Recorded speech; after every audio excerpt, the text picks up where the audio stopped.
Welcome back, ladies and gentlemen, and everybody in between. Noko and bad timing. Holy crap, what a game. Interesting note, though, to add is that Noko has always been in the 7th and 8th seed in every PCC event that they've qualified for. Going back to that game that we just watched, Trix, I'm going to open the stage to you. Please tell us about what we just saw. I mean, I feel kind of silly because we were talking about, me and Joe, how easy to execute the game plan was, how kind of straightforward it was. And then we just saw Noko kind of off to a strong start and then just consistently fumbling the bag for the rest of the game. It was really just after a certain point, the Nitro show. He's in every lane. He's clearing the jungle. He took mini prime and he did so much with it. He got so much accomplished around the map. And then we just saw bad timing, take off, complete objective control, total domination, winning every single team fight against a team comp that by and large should be better at team fighting. And just like Narinda said, a quick and decisive calculated end. Yeah, that was what a match to watch, right? And Joey, what about you? What are the highlights for you? Yeah, so I thought Noko's early game was not bad at all. And when they do transition to team fights, like me and Trix said, that's when they start to really shine with that really beefy team comp, but they just keep fumbling the bag on that. Like, I think there's a lot of instances where like the Trimlots would just die first, and that shouldn't happen when you have three very beefy front lines. Like, Trimlots should be very safe for the most part, but it seems like he was getting caught out and the game just not having the great opportunity to go in, and we did saw some ultimates here and there, but he's just able to get busted down really fast because the front lines were not doing any like disruption or peeling for the Gideon in those fights. But with that being said, though, Trix, what went well for Noko, and how should they have approached the game to achieve the victory? So their early game was pretty good. We saw the duo lane, that Richter pull, the Rampage Rock, the combination of CC was working really, really well for them. So I would have liked to see them kind of keep going along that route. I don't like some of the emphasis that was put in offlane. That steal in Sevarog, the steal is brawling constantly. And then we would see the mid laner from BT, the gadget, just run over, pick up a free kill on the low health steal because he's using his ultimate in those fights. As a steal into Sevarog, you're never really going to be able to kill him, like, guaranteed. Unless he really, really misplays. Mr. Guru is simply just not going to misplay like that. So they get both low health. Sevarog's up there kind of regenning with his Q, hitting the wave, last hitting. And unless you go over there and do something about it, he's just kind of going to sit there, and the steal is going to sit there, and they're both going to stare at each other. Gadget walks over, picks up a free kill. Nitro walks over, picks up a free kill, pushes down the tower with like mini prime, goes mid. We saw Nitro consistently ganking and re-ganking B more. I would have liked to see maybe a little bit more vision priority, maybe a little bit more just kind of like general team play of chaining those CCs together.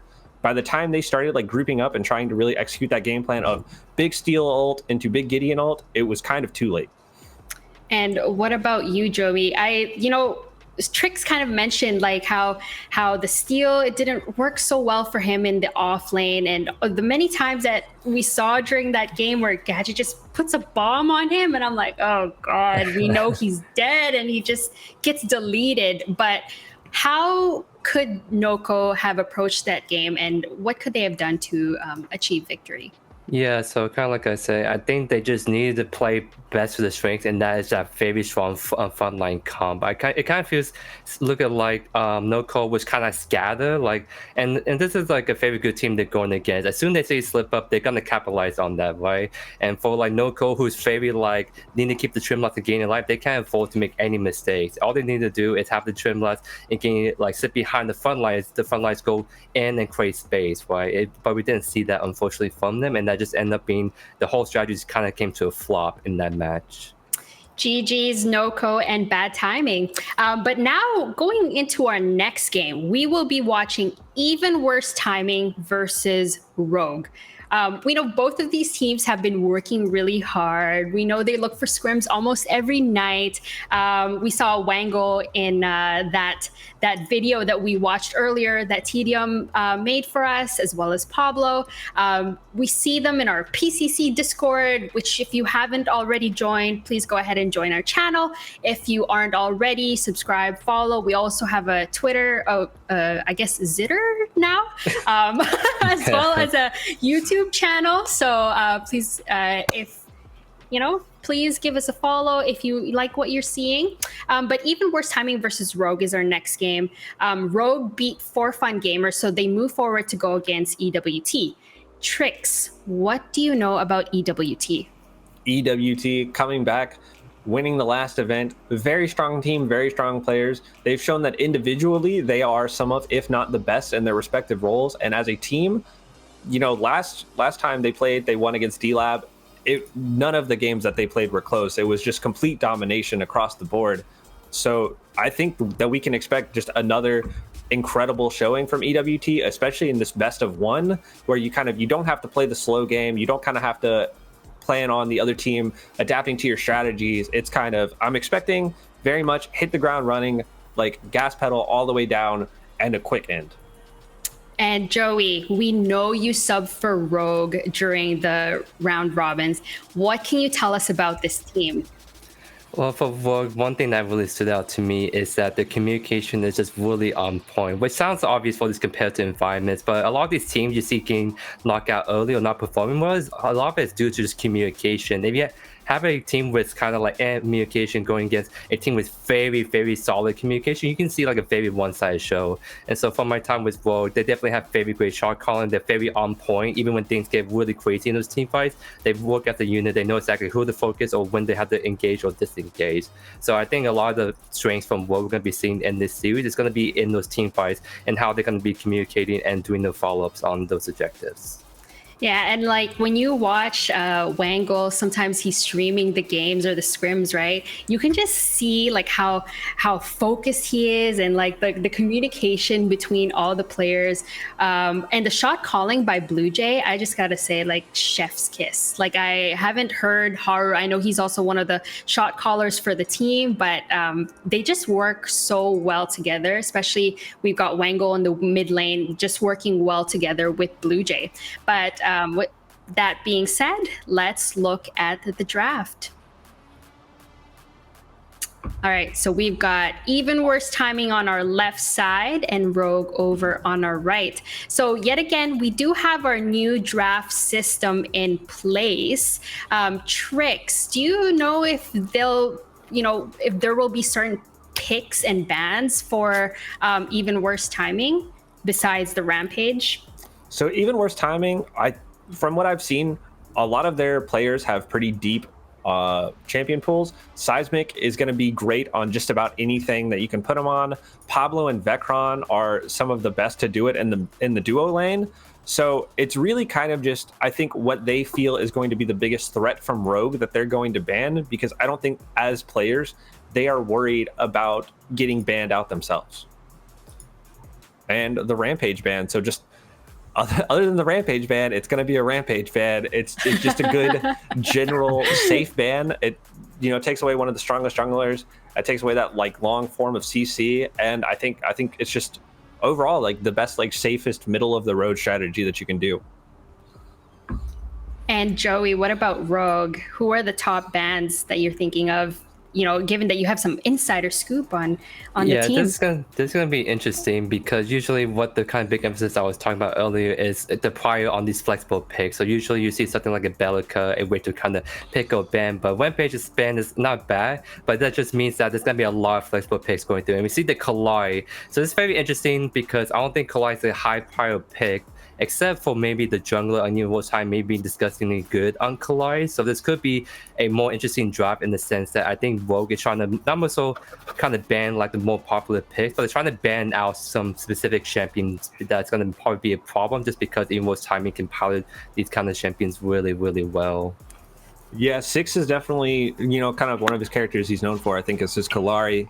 He's just a really good jungler overall. So I think that the Kalari ban, it could be viewed as a kind of a throwaway, because they are going to get the 2 picks here. So that might be some of their thinking. But the Lieutenant Bellica pickup for Even Worse Timing, like we've been talking about all day, just an incredible pickup, flex into that support role and the mid role. Just the knockup is so strong. The drone puts out so much consistent damage in a team fight if it's allowed to live. It's such a zoning tool early game, but it's just an overall great pick. And we do see the Deku and Steel coming now, so they're matching the Bellica stuns with their own stuns in the form of Deku and Steel as well. So it's actually a pretty good pickup to get Deku right away, because we don't know if Bellica is going mid or support. So it's kind of good to get Deku on that table, because if Deku and Bellica on the same team comp, there could be a lot of stun follow-ups that can be really hard for Rogue to just play around that and just be easy pickings for even with timing. But Steel is also a very solid choice. That's probably going to be a jungle or offlane pick. I know Pinsel is very comfortable on tanks in the offlane at the moment, so that may most likely be a Steel offlane right there, just to make sure the offlane is on a comfortable pick right here.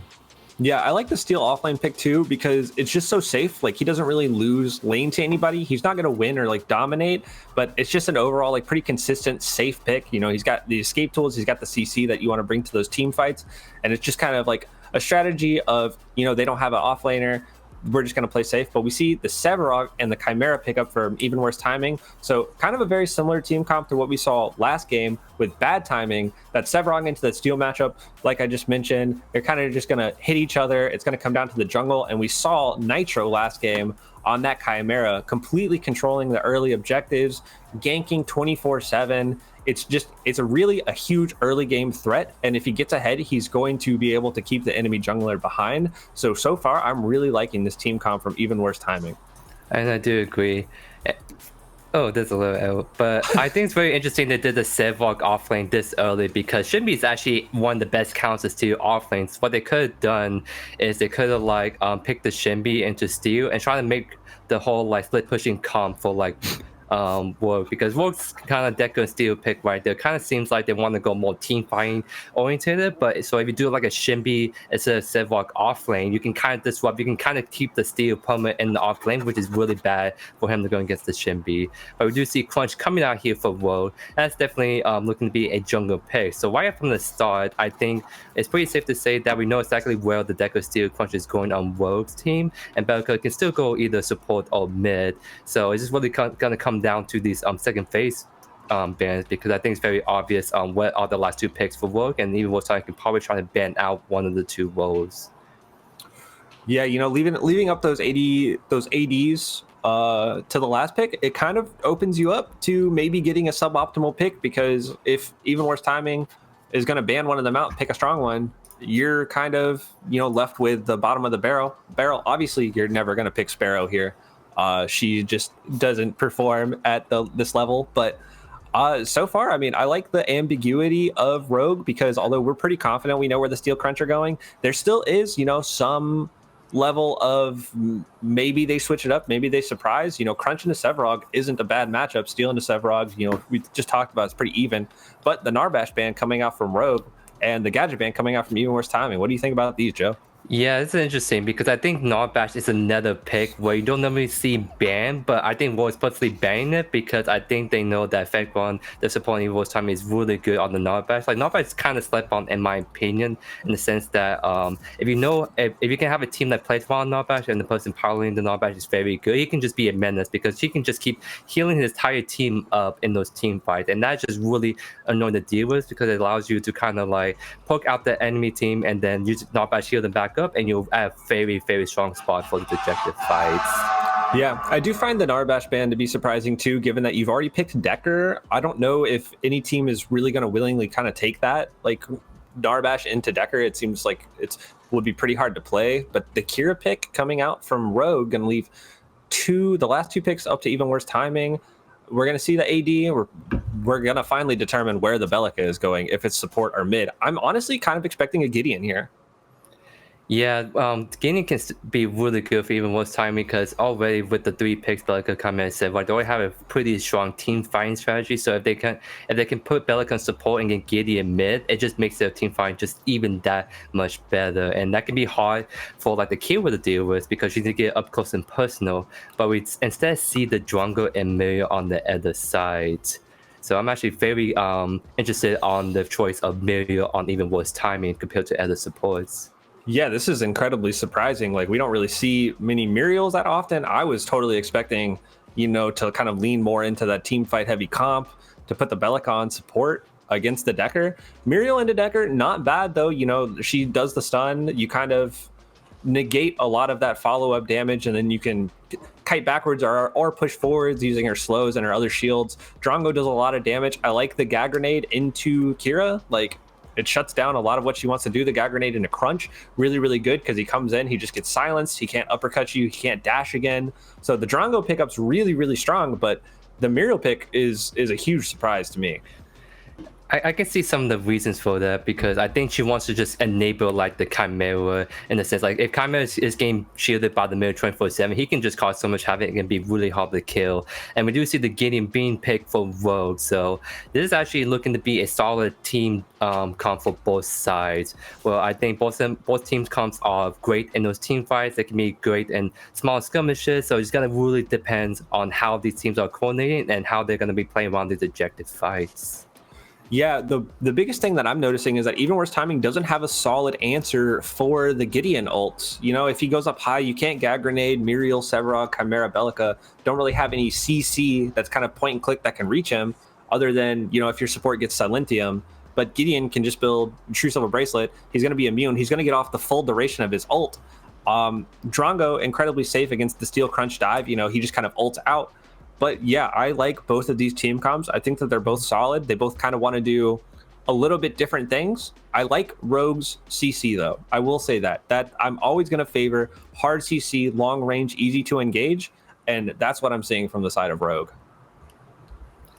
Yeah, I do agree. I think the Gideon was one of the best kind of picks in this draft. Like that's kind of maybe a slip up. I mean, it was time to let the Gideon go through because the Muriel is actually not a bad pick, but the fact that you pick Muriel and you don't have any other hard CC to counter the Gideon, it's maybe a little slip up because that Gideon, if they can't focus on the Gideons in those team fights, he's gonna be able to do a lot of damage and no one can really stop him with stuns. Yeah, I think it's gonna I think this game is gonna be really early game dependent on if that Chimera can kind of get a lead and get to running. You know, he's pretty good into a lot of their team, but I think Crunch, especially if Rogue is able to kind of rotate pretty quick onto him, catch him slipping before he gets kind of online. It's hard to gank a Gideon. We saw Nitro do it last time, you know, kind of bait out the portal, you know, loop back around, but especially with the Bellica, like that stun's pretty easy to hit. It lasts a long time. You know, you combo that with a Chimera ult and you just have a dead mid laner. And Muriel to cover up on the engages of Steel Crunch together. You know, if they try to go in on the Sevarog, they try to go in on the Bellica, you have that reversal of fortune coming out from any part of the map. Drongo can stay safe because he has his own ultimate to the shrapnel cannon to get him out of danger. I like both. It's definitely going to come down to, you know, what team can kind of execute their plan the earliest and really just get off the ground with that early game lead. All right, Joey, so you kind of like both teams, but who wins? Sorry, Trix, you said that you liked both teams, but who wins the draft for you? I think, you know, this is going to be biased, but I think that Even Worse Timing wins just based off their previous performances. I know that they have the skill to pull off these kind of harder to execute team comps. So in my mind, I think that Even Worse Timing is going to win this. And what about you, Joey? You kind of mentioned the potentially targeted bans from Rogue, but it's kind of interesting that we didn't see a Twin Blast either. But Joey, who wins the draft for you? I think both of the drafts are just really good for both sides. It's really just gonna come down to who can execute the game plan and who can play those like fights really well. So it can either go on both sides. So the most, I think the biggest thing to watch out for is that early game because Even Worse Timing are filled up some of the best players in the game and they're like really good in their respective roles. So I think they can find some cracks and potentially in Rogue's side, and if they can exploit that, then Rogue's gonna have a tough time. But if Rogue can hang it together in this team fights and get through the early game, then it's going to really just come down to the execution plan for this team fight. So this is looking to be a very kind of spicy game up ahead of us. All right, Even Worse Timing versus Rogue. Sending you over to our beloved casters, TJ DJ and Man of Class. Thank you so much, R-Dog. Welcome everyone to the casting desk for this game. It is kind of one of the hype matchups that we have in this seeding round. At least it's going to be the debut on broadcast for Even Worse Timing, the defending PCC champions, going up against Rogue. Like, there's so much to look forward to about this game. Man of Class, how are you feeling about this one? Because I'm excited. Look, I'm feeling pretty good about it, but I will say the question of who has the better draft was kind of not really answered there. I mean, come on. You give us the answers already. You say, well, there's nothing to stop the Gideon. You kind of made an error in your draft there. The draft was kind of won by Rogue. Of course, it comes down to execution. I want to see some straight answers from the desk next time. TJ, what do you think, though? Do you agree with me? Do you think that Gideon draft, or are you looking a little bit more towards even worse timing? Ooh, I want to say that the rogue composition is probably a little bit easier to pilot. You have like kind of very obvious ways of navigating this game. You have like your win conditions, of course, getting that Kira to the late game. You've got the CC available for team fighting. Decker can make the plays, make the rotations. So there's a lot of things that rogue can really work around. Even worse timing, a little bit more difficult to work with because you have kind of these kind of questionable picks, maybe. I say questionable in air quotes because you don't see them very often. Likes of this Chimera, this Muriel, they've got tools to deal with Rogue's roster, but they have to play this game in a very certain way. However, if you're asking me like who do I think might be winning this game, it's even worse timing with the players that they have on their team. As you can see that they have got Shin on this Sevrog as well. Six is around as well. They Seismic, Pablo, back on. These are massive names in the community, so I think they've got to go in as favorites. But I think I do prefer Rogue's draft. Yeah, same here. That being said, going into this pre-minion phase, means just spawned really. No real invades coming out this time. We saw it last game, of course. We saw the instant boulder smash coming in and almost an elimination coming out. Didn't quite work out for Noko in the end, but that was a good opening from them. These teams a lot more postured, a lot more cool and collected. They're not gonna instantly run in and try and get something like that off. They are more worried about being punished than being able to punish someone else in that situation.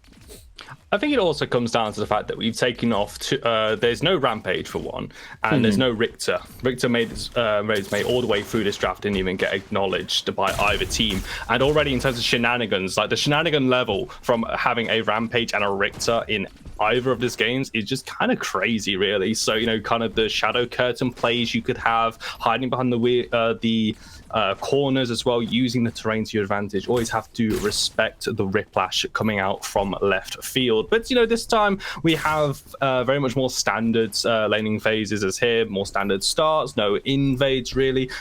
Probably the only furthest ward is going to be that the even worse timing ward just on the entrance to the red side jungle of the Rogue squad as well. So honestly, a very standard start to be expected here with these teams. So just wondering what is going to be maybe the deal breaker here, Manaclass, because we did have a Chimera that kind of did end up running the show in the last game that you casted on broadcast. Yeah, I mean, Chimera, we know him as the farm champion at this stage. Just got to get really farmed, stay ahead of everything, and then, yeah, you've got a pretty good shot. But it's this very locked-in play style. Like, as soon as that other jungler gets ahead of you, or you don't get this value that Six is trying to get at the moment, you're gonna get more and more in trouble. Wangler just trying to get their river buff, won't be able to get it.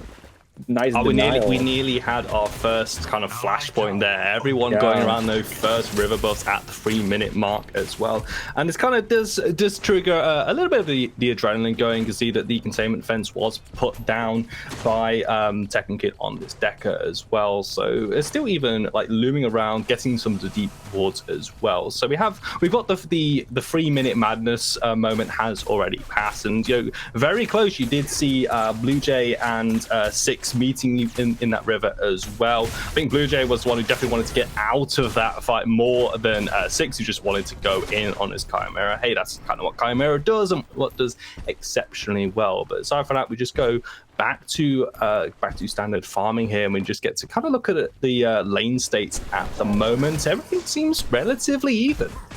Yeah, I like the pressure that's being put out from Rogue in the start. I mean, you know, we talk about a couple of different timings from different heroes that are on both squads. Like the Sevarog needs a little time to come online. The Chimera needs a little time to come online. Same goes for like even just the Muriel, Bellica, and Drongo have, you know, a little bit of this, I wouldn't say scaling issue, but they tend to be more powerful as the game goes on. And especially when Shim doesn't have stacks, this is just going to keep on happening. Yeah. We're going to get Pinzo just wailing on and with that steal. And even in the duo lane and the mid lane, you're going to have a little bit of issues here and there. Although I will say, draining that mana out of the Gideon can be very annoying.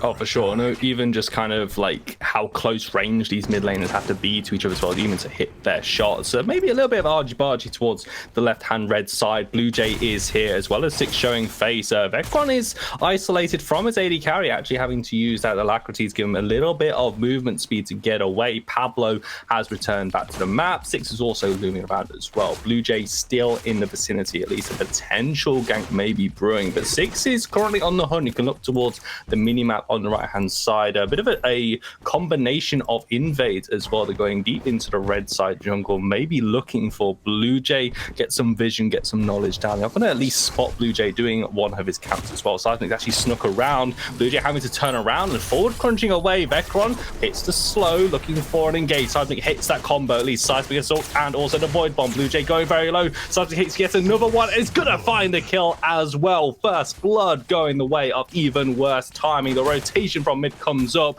and it's still not over yet because look at Six. He's in between towers. Haru's very low. Tekken Kid also half HP. Six is just going to run them down. That's a blink follow as well, and that's just going to be basic attacks confirming one kill. And now it's all in a world of pain for Tekken Kid. He's got the retreat to his tier 2, but even worse timing. Come out of the gate swinging. Very nicely set up. Just the entire weight of the invade on the red. Didn't actually go for the red.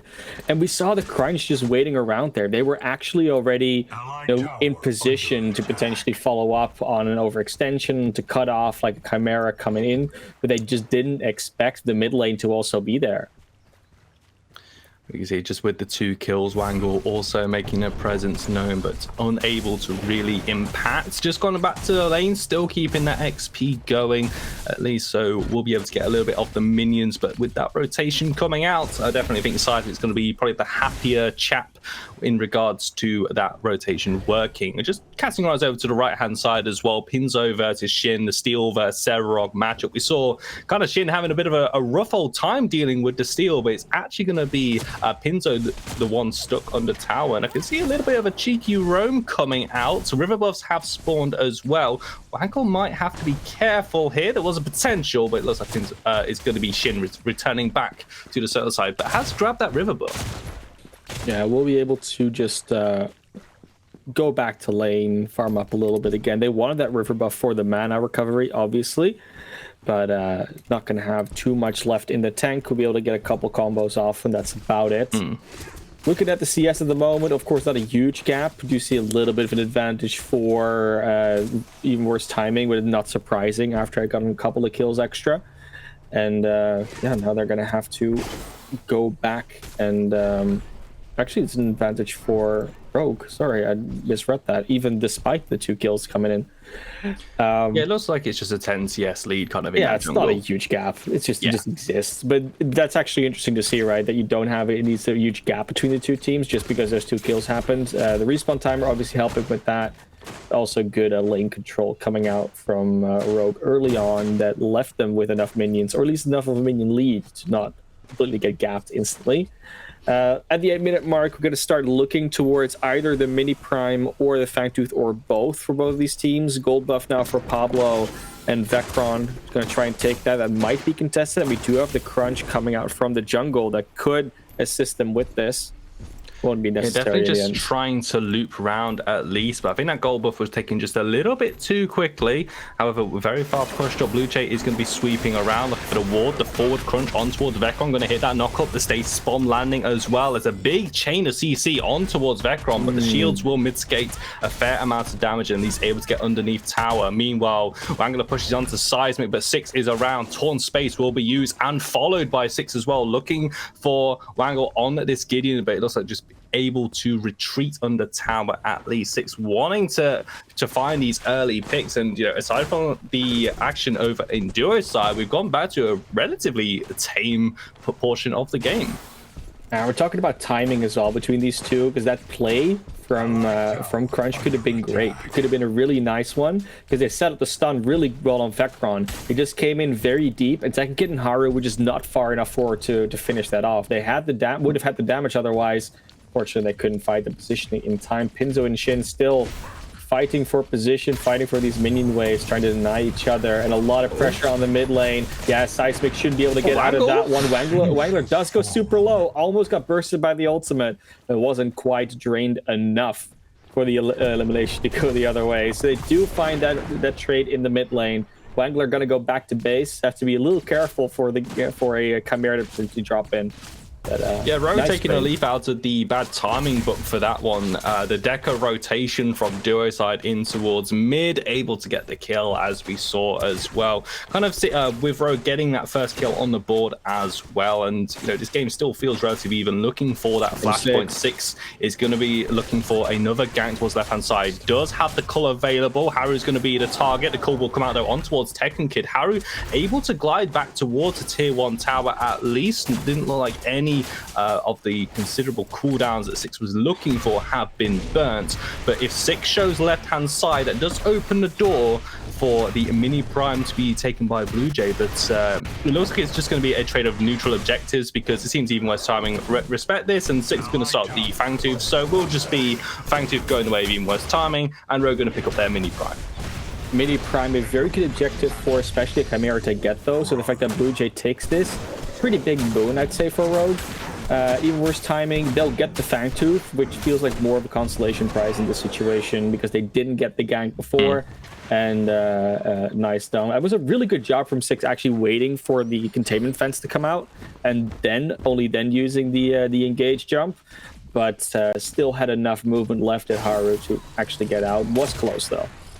Yeah, very close. And we saw the amount of issues that can come up from the Deca pick into these very dive-heavy compositions that kind of Noko ran themselves into, really. You know, likes of a bull rush being stopped by the containment fence, the frontliners without much mobility, kind of being cordoned off in these jungle fights as well. So, you know, a bit of big props there from Six, which is definitely an experienced player, knows the matchup, knows his timings of when he does want to jump in. But this game, Mano, still looks like it's waiting for that flashpoint. If we're not going to get to add these neutral objectives, because they were just traded, so we have a potential for the next couple of minutes, 4 to 5 minutes, where we won't be seeing much. But look, this is where we can kind of see the invades coming out, maybe looking for teams to kind of force these objectives, force these plays rather, should I say. Blue Jay getting an invade over towards the duo side, leveraging the pressure that the Rogue squad is able to do, and with that mini prime, the buffed up minions as well, this tier 1 tower is in a huge danger of actually falling sub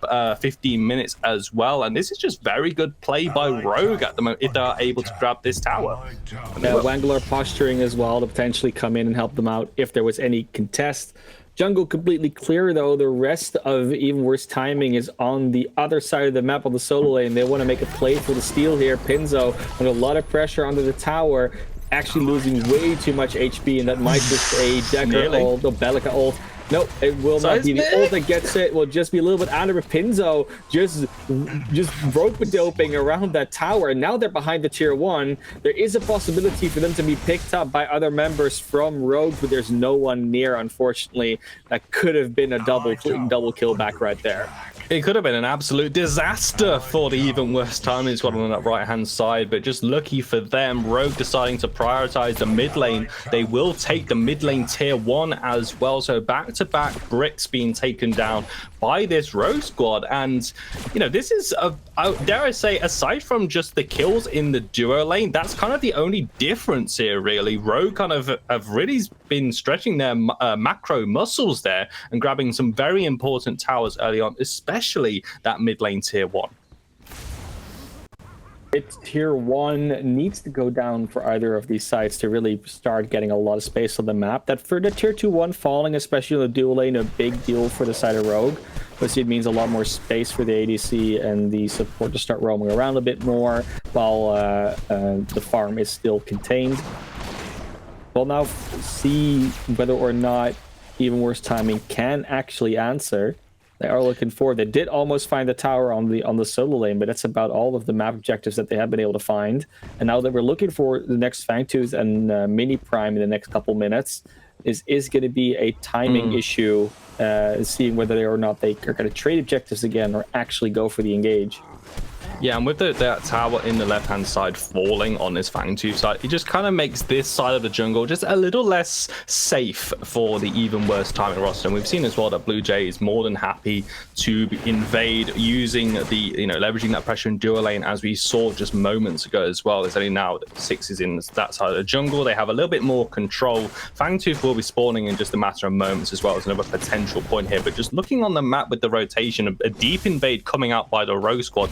Once again, going into the red side jungle now of 6, maybe looking for a pick. It's going to be spotted out by Shin at least, but Shin does not want to walk into there, and some very deep ward coverage coming down as well. You can kind of see the game plan starting to develop here for Rogue with that ward coverage. They're really favoring these mini primes over the early Fangtooth. So a bit of preparation coming out, maybe looking for a pick here as well. Blue Jay is going to run in towards Shin. He's going to be locked up by Pinzo. Bull Rush comes out, another knock up, the body blocking as well, but thankfully Shin has got that colossal blow to disengage, and the Sevarog will at least live to fight another day. Yeah, Shin able to get a lot away with the skin of their teeth so far, though. Pinzo looking for more of the engage onto the Sevarog, not letting up any point in time. Half HP Sevarog versus full HP Steel. Usually know how that matchup is going to go if you try and pressure it. Currently will be a little bit more space and breathing room for both of them on that off lane, as we are looking towards the dual lane side of the map, figuring out where this battle over the next Fangtooth is going to take place. As we do, I think, have 6 already starting it as soon as it spawns. There we go, 16 minutes. It is time for 6 to start wheeling on this Raptor. Blue Jay will spot this out. They have seen him, instantly retreats from the pit, does not want to take that engagement before they're good and ready. And now it is just going to be Sevarog split pushing on the solo lane, and it is the entirety of Rogue around the pit. Looks like this should be a really good installation here. The black hole comes out, as we said before. Not really a lot you can do about that. AUC already out of it. Vecron has to run away with the tail between their legs. And it does seem to be a free objective next to the elimination for Rogue here.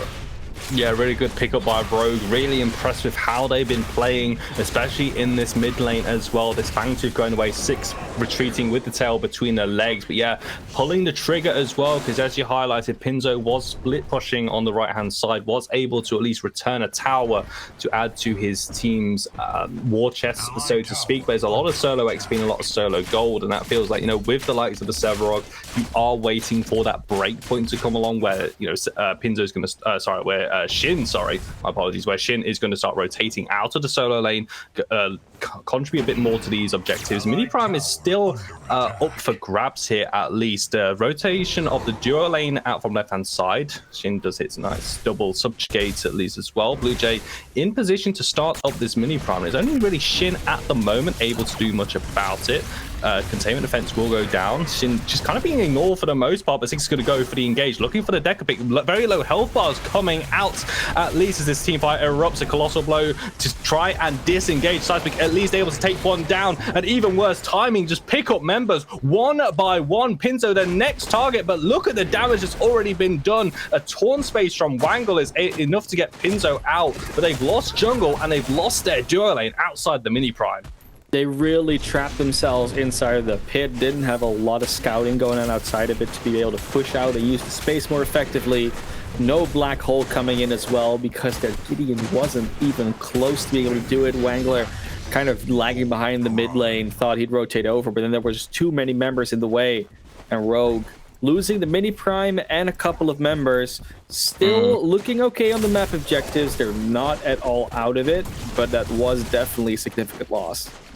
Yeah, and I think this is just really the big swing for even worse timing. This was a fight they were looking for to definitely get themselves back into this game. Not to say that they were too far behind necessarily, but kind of with how the picks were going, you felt that Rogue were the ones being the more proactive. But with this even worse timing team, as we highlighted before and highlights on the desk as well, is that we are waiting for these heroes to hit their breakpoints. So, Shin on the Sevarog, this Chimera, the Drongo as well. Muriel going to get stronger, able to get more of them shields shields going as well. Even just see some of the items coming out here. Pablo picked up Vanquisher, he's picked up Sky Splitter as well. Being in a very good spot, especially with that Liberator crest complete as well.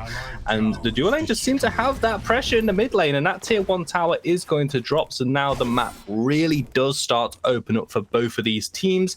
Having a look at still see kind of the state of the objectives. You know, All Prime will be spawning it at the 20-minute mark. Fangtu still a few more minutes away, but a lot of wards coming out here by this Rose squad, particularly around the mid lane. And mid lane is going to be a very, very core part of this battle from now on. Wangler already has moved over to this side lane in order to just clear it up as much as possible. And in the meantime, we do have Pablo under a lot of fire. Haru finally getting the damage down. Vecron now in trouble. Blue Jay dashing in. Tekken Kid is there to just contain everything that wants to come out, and that's a double kill on the mid lane. We do have Wangler being under a lot of pressure here on the dual lane, but won't obviously go down. It's a Gideon. They're behind a tier 2 tower. They'll not be in trouble. 100 T sticks. It obviously remember a reference to the 100 Thieves esports organization. I don't think they have a deal with them just yet, but who knows? Maybe let us the future predecessor hold, as Shin is under a ridiculous amount of pressure, but Blue Jay is the one that has to back off. Yeah, Blue Jay backing off, just probably one more tower shot away, maybe a subjugate away from death there. And Shin would definitely like to add some of those stacks to his kit as well. Looks like he has probably got to, I think, stage 2 of the Sevarog stacking game as well. Not quite got the big spikes yet when you do hit the triple-digit stacks. We are approaching 20 minutes as well. And I do want to highlight here, Mano, that I've been really impressed by Blue Jay in this game, particularly on this crunch. He has been absolutely everywhere. And it feels like wherever this crunch is, Rogue are just finding success, shall we say. So, you know, as we go towards the mid to late game sort of objective where we have got these big fights, you know, it's a big character for Rogue to kind of rally around, because even worse timing, you know, they've been caught out. You know, Pablo and Vecron kind of uncharacteristically finding themselves being picked off very early on in each of these fights as well. So for this even worse timing roster, we know the quality that they have, but right now Rogue kind of finding more of the value. Six invading into this jungle, looking to try and find a pick onto swing, but Rogue just slammed the door in their face every single time. They're now grouped up just outside this Fangtooth pit as well. They're waiting for someone to walk in. Seismic is going to be the one to go forward. Knocks up Blue Jay. It's the Void Bomb as well, but the Crunch is simply going to dash away. Shin constantly being the one to engage first and hardest one to take down. You can really tell that Rogue does not want to prioritize the Sevarog as a target, but they've got to do something at some point. It's the Fangtooth now being started. There comes Rogue. They're instantly going in and trying to do the same thing that has been done to them before when they were in the pit. They do find a lot of value onto Vecron. That's the Muriel out of it. No more shielding for you, says Rogue. Even worse timing. Tries to rotate back into a fight, get some pickoffs, but the ADC is gone on both sides. Haru and their counterpart being gone. No more Drongo to work, and there's the black hole. Finally does come in, get instantly stopped though. Shin under a lot of pressure as the Gideon falls. No more Wangler on the field, and they're going to try and chase this down. Only the Decker remains. Of course, it's the Decker that remains, but that's a 4-man loss on the side of Rogue. No objective and no kill lead. This is a much rougher situation than they want it to be in. Yeah, and Six coming up huge there in that fight. He enters the fight late and even grabs himself the triple kill as that fight was going on as well. Just as I was praising Rogue for what they were doing and how they were operating this game, they just find themselves losing another fight where they have lost multiple members outside of these objective fights. It's now 11 kills to 6 in terms of the overall kill count for both of these teams. Even worse timing, it's really punishing Rogue, and for that one it just kind of felt down to maybe a little bit more like target priority coming out. You know, we lost both AD carries very early on in that fight, so it all looked to the junglers. That Blue Jay kind of got poked out very early on. There was a bit of a re-engage coming in. The shield slam did drop down potentially, but just wasn't able to find that mark, so to speak, in that fight. Even worse timing do just clean up, but now Rogue want to punish, and they found Seismic inside the jungle, locked up in that containment fence, and that's a big, and as I say, it's a big pick coming out with the All Prime available. one of the more instrumental members currently on the side of even worse timing. And actually a really big job from Vecron. They did actually pick up that Silencium, if I'm not mistaken. I did see that crest come in. So the Black Hole not coming out before Vecron got picked in that big team fight was actually a very heads-up play. They realized the crest they had to play against the only thing that can really stop the Gideon. Unfortunately, there was also just pure damage that can stop the Gideon. If you're dead, your Black Hole will not keep going. Yeah, just able to burn through as well. I mean, you know, the Black Hole was on multiple members, but as I say, like even worse timing, we're just able to pilot around it, play around it a little bit more as well. As we're approaching this 25-minute mark, again, you can definitely see by just the warding on the mini-map, this is where both of these teams know and expect another big fight to erupt here. You have got some river buff spawning in 25 seconds as well. It looks like most of these members are just going to go for their resets. There's still a bit of farm to pick up on the map. So, you know, neither team really moving in position, so to speak. Rogue probably have the more members in the vicinity at this point, but you can kind of see how Shin Severog is now starting to become a problem for this Rogue team, because Shin has been very far pushed up and Rogue just haven't been able to do anything about it. Shin is able to have the freedom of this map. No, for sure. It's so problematic when you don't have that map control, and especially when you see those giant spikes on Severog. Like, you know, there's very little you can do to slow the big boy down. Pinzo can do a lot of CC, but who's going to actually, you know, physically stop Shin from not being afraid?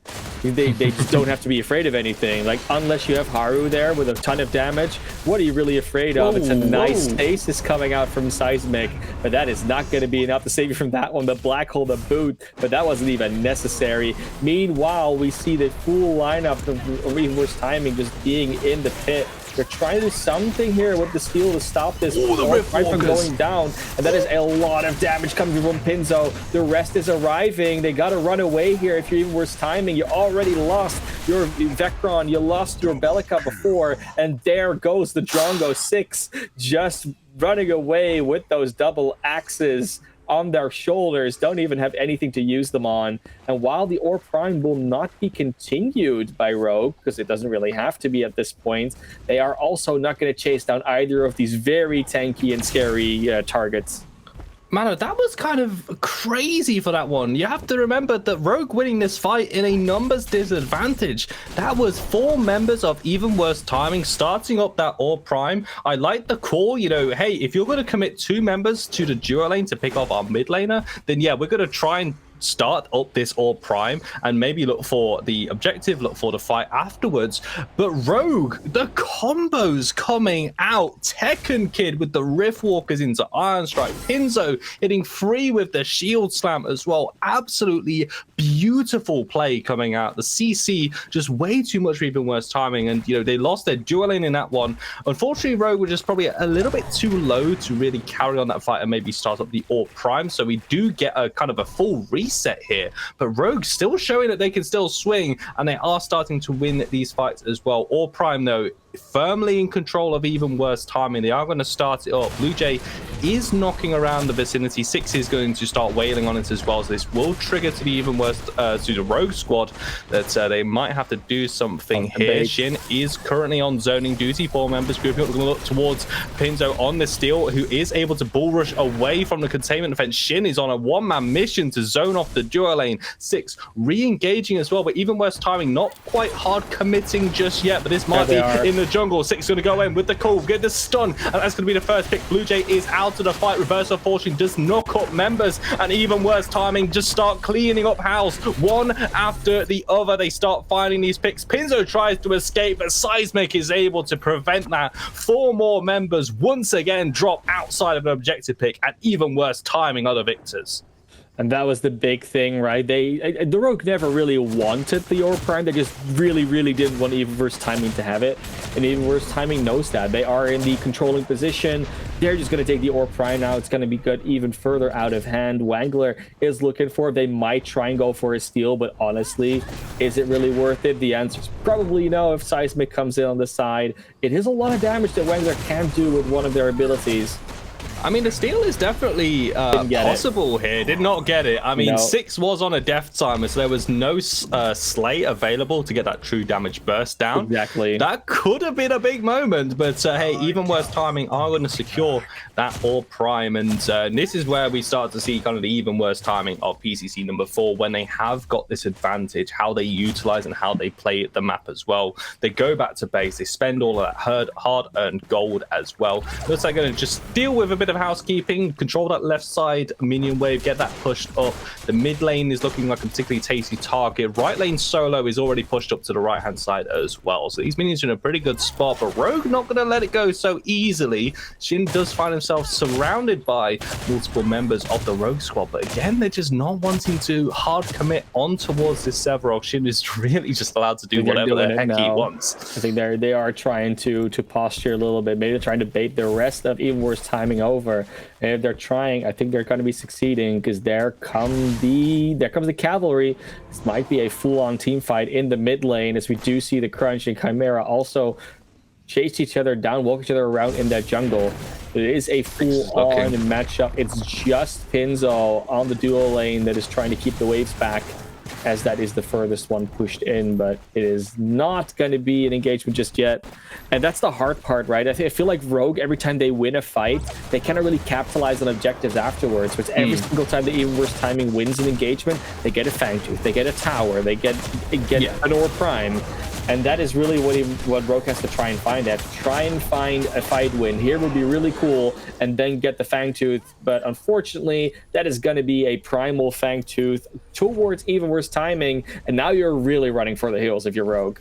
Yeah, definitely. I think the taunt space immediately comes out, but Tekken Kid just caught out inside of the mid lane, completely executed by Pablo on this Drongo as well. So this siege on the mid lane inhibitor, as members start to arrive, is going to be at a numbers disadvantage. But 6 is currently on proxying duty as well. Going to wait for that left side to come in. But with Pablo and Vecron here, Seismic also around, this mid lane inhibitor is a very easy take. It will be conceded by the Rogue squad. They do go back to base, and the mid lane inhibitor falls, but now we see kind of the overall game plan coming out here for even worse timing, what they want to do. I mean, Shin is just kind of becoming his own inhibitor at this point. He is now taking control of that big circle. You've got 106 over towards the left hand side, pushing in that wave again. The minions are on the way. Seismic, Vecron, and Pablo pushing in the right hand side, and look at Shin just playing bodyguard. All 5 members just can't even engage on towards this Sevarog, but this is the problem. Right hand side inhibitor is made of paper, as even worse timing just shred through it. The left hand side, the next target, even worse timing, wants to do this properly. They want to do the 100% completion run with all the objectives, with all of the buffs available to them. Rogue, they're gonna have to go for a Hail Mary play, but even worse timing, just choking the life out of this squad. Shin's gonna hit a colossal blow, pull members back. 6 goes for the call, but it's actually gonna be picked off immediately. The core still dealing a fair amount of damage, and even worse timing, start to lose members.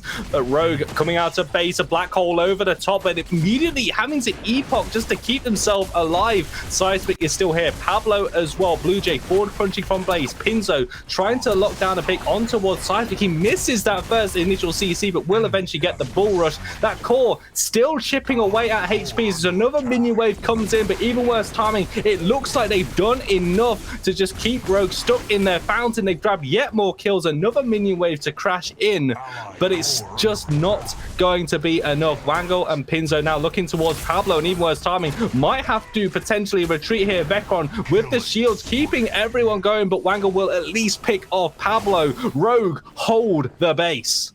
That game could have been over right there already. It is still almost over. I mean, no inhibitors, core at less than half HP. You're looking at a very, very hard climb back upwards. They are hitting these max XP stages at least, so a bunch of members on both teams are about to hit that level 18, meaning they can't really grow that much further. And then it's all about items, and even those are getting close to completion. So we're getting close to this sort of equilibrium where neither team is really growing anymore. At least, especially at even worse timing. And if Rogue can stave off just like another 4 minutes, maybe less, then this becomes an entirely different game again, because then you're not working at any deficits anymore.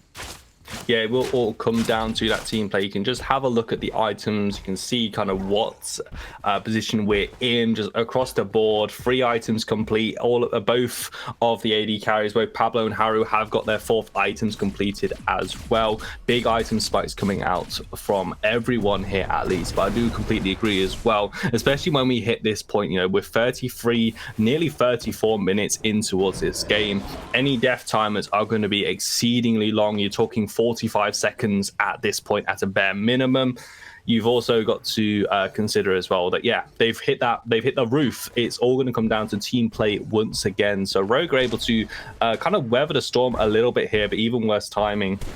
Certainly in control of this game. Rogue, it feels like, Mano, that Rogue need to win not just 1 Hail Mary fight, they need to win 2 or probably 3 fights to really get into that base. It's not going to be nigh impossible, don't get me wrong, but if they're able to pull off like a couple more minutes, they got some more farming from all these base minions, and they don't lose, they might even get, a pick off here and there, then they're looking really good to potentially come back into this.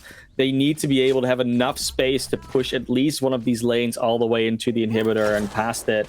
And while it is a tall order, they are not out of it just yet. Blue Jay taking a ton of damage though on the side. They will go down. That is over 60 seconds without your crunch, one of your better performing members, although not that far ahead anymore. Seismic does take a ton of damage here. And so does, so do their minions, obviously. But a nice retreat from Rogue. They're fighting around their core, fighting around their base, focusing on getting these minions away from it. And even worse timing, does not want to risk it just yet. They're going to go for another of these neutral objectives, going for the Orb Prime, going for the Primal Fangtooth buff again. And with that, they probably want to push into this space. That should be the timing they need. Is Rogue going to risk it? Are they going to try and go for this, for either these objective denials? Probably not, because, they're still missing that crunch. But this does give them a little bit of room, a little bit of space to get a little more gold in their pockets, maybe finish up an item, and then again could just swing a fight as we see the Orb Prime go over to even worse timing. Yeah, I mean, we've seen Rogue being able to hold on to their base as well in the face of overwhelming odds. Of course, the pick onto Blue Jay means they can't go in and, can't find a way to sneak themselves into either of these objective pits and actually go for a 50-50 steal attempt. But I think now with the Orb Prime, that had to be taken away because the mini waves had to be dealt with. But I don't think you can afford to give away this Primordial Fangtooth. I think Rogue really have to just try and just throw the kitchen sink at this one. Maybe try and get something as Vecron is going to use Reverse Fortune on towards Shin, gets a nice double knockup. It's onto the tanks though, and that's actually going to be a pick on towards Pinzo immediately. Blue Jay from the left hand side, a nice good double uppercut as well, but the epochs come out. The shielding is just way too much, and Rogue just wait out. Sorry, even worse timing, just wait out all of that damage. They found themselves losing 3 members because even the Kira is gone down. Wangle goes into the epochs and just buy time, but 6 will just run him down. 4 members dead. 50-second death timers before anyone gets online. Tekken Kid is just being chased out of the entire game, and even worse timing will finally close out this game and win versus Rogue. And where is Wangler? Every single time I'm waiting for this black hole to appear, and it just doesn't happen, unfortunately. Was definitely farmed, had the items to do something, just couldn't quite find the timing and the position to get into these fights. Unfortunate for Rogue. This will mean that they are not going to be in the 1st or 2nd seed matchup. They are going to be trying to fight for the 3rd or 4th seed. However, that is not at all something to scoff at, obviously. I mean, you're still looking at one of the best teams in the world at the moment in this game, and they are sure to come back with a vengeance in the main event. Yeah, I don't think I would be too outlandish to suggest that we might have had a little preview of at least a main event semi-final at the minimum. Yeah. Like Rogue and even worse timing, especially in the current community as well. I've definitely been 2 of the top teams. Even worse timing, of course, able to win that game as well, and just put on a little bit of a show as well. Granted, it did take a while for them to eventually close out the game. That was a 36-minute barnstorm as well. Just to close out as well, we're going to throw it back over to our dog Trix and Joe, yours truly, to review that game. Thank you so much, TJ, DJ, and Man of Class. Even Worse Timing versus Rogue. Even Worse Timing are definitely having a good time. They are having the better time. Like what the casters have mentioned, that would have been the game at around the 30-minute mark with the core at 50% HP and all the inhibitors were down. You know, great defense by Rogue at that time, very well executed. But unfortunately, it was GG for them. Trix, what happened during that game? You know, it was kind of back and forth for a little bit, and then it seemed like once Even Worse Timing kind of got their feet set, you know, they let Shin just scale up. He became this unkillable monster. Six was all over the map. He was doing so much as Chimera. He was zoning people out of fights. He was doing the damage. He was ganking. Good objective control. Once again, we saw those Chimera, like the Chimera pick, taking those early mini primes and doing a lot around the map with it. And then once they kind of got that lead, it just looked like Rogue had no ability to come back at all. Yeah, we saw Six just jumping on this person, and he jumped on another person, and like what happened, right? Joey, what about you? Tell us about that match. Yeah, so that was actually a very fun match to watch because when Even Worse Timing got so early picking, it's like, oh no, they're gonna start the snowball. But then we saw Vogue actually came out with their own picking, so it was a lot of back and forth in the early game. The only concern was the Sevog. And Sevog is gonna scale. They can't keep doing that back and forth. They need to do more winning than losing in those early game skirmishes. And so when it got to like the late game, Sevog's always kind of scale up, and it became really hard to fight at those objectives. And once you got to the mid to late game, the dead timers are very long. As soon as one team wiped, the other team can just grab objectives and do a lot of damage. And they almost were able to end right there at the core at around the 30-minute mark, but like Roach is able to put up a really good defense. So Roach is definitely looking like they were doing really great. It just I think they kind of fumble a little bit in the mid to late game in those kind of team fights. Yeah, and Trix, how should those team fights have gone? Like if let's say they were all on par with each other, how should those team fights have gone with Rogue? Honestly, I liked what they were trying to do. I just feel like they weren't. I feel like their team fight communication wasn't on point. It seemed like they were kind of on different targets. They weren't necessarily, you know, chaining their abilities together in the right way. A couple times we saw Blue Jay go in and nobody really was there to follow up. Like the casters mentioned, you know, we're kind of waiting for the black hole to come out. It doesn't really come out. So it just seemed like they were kind of like they didn't have a clear objective of what they wanted to do in fights. I don't think that there was good target prioritization necessarily. I think that their positioning was suspect in a couple of those situations too, leading up to the fights. So I think the ideas were there. I think the execution just wasn't there. And then I think maybe in a game 2 situation, they probably perform a little bit better. But like we talked about, these are best of ones. You know, you're one and done. Like that was your one shot, and you know they kind of missed their chance. And what about you, Joey? How should those team fights have gone for Rogue? Yeah, so kind of like the big theme was the black hole from the game was always kind of coming out late in those team fights. But also, I do notice that the crunch would just go for isolated target. I feel like there was too much isolation targets going on. Where like if you have to get in, you have to play as kind of like a 5-man kind of group. But like there was like one thing too is where the crunch would just chase the middle by himself, and the thing too is while Kame was still on it and they just took it. Right? I think in that scenario, I think it would have been way better if the crunch can just get that engagement on the Fang twos, and when they're all falling out on the Fang twos pit, that would have been an amazing opportunity for the game just black hole and do all that amazing damage. So I think they just need to play better to the win cons, which is kind of like the Gideon just doing a lot of work in those team fights. And then what about Even Worse Timing, Tricks? What went well for them? Yeah, so the big thing is Shin. Just so much farm, so consistent, and getting to be that giant monster on Severog. We saw good early game pressure coming out from 6 on the Chimera. Mid game, you know, we saw a couple picks. They were getting picked off. They were taking objectives, but they were losing members. But like Joe mentioned, you can't trade those back and forths with the Severog. And especially having Chimera and Severog on the team at the same time, you have that big early game threat. And then with Severog, you have that big late game threat. It's hard to keep 2 different roles down at the same time because you have to suppress the Chimera or he's going to run away with the early game. You have to suppress the Sevarog or he's going to run away with the late game. And when you have these two threats, it's really a huge balancing act that puts a lot of pressure on the enemy jungler. And we saw, you know, the Sevarog ran away with the game. He was an unkillable monster, 0 deaths in so many team fights, doing so much damage, taking so much damage, zoning people off, hitting the subjugates, hitting the colossal blows. It was the Shin show. Yeah, and correct me if I'm wrong, Trix, but Shin is actually not an offlaner. Is that correct? I believe that's true. I mean, we saw him last time playing mid. He brought out the Moragesh when you know, he gave it to D-Lab last time, but he's moved over to the off lane, and it looks like he's at home over there too. Yeah, and for you, Joey, any last thoughts about that last match?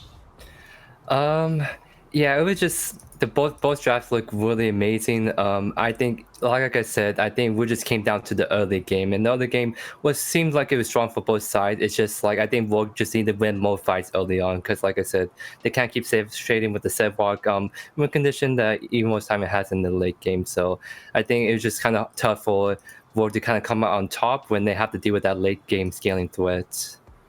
Anything else you'd like to include, Trix?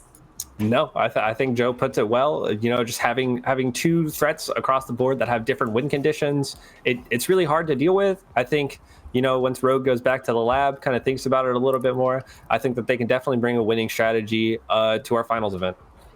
All right, chat, don't go anywhere, because we still have 4 more games to watch. Next up is Dirty Lobber and the Boys versus Rest and Relaxation.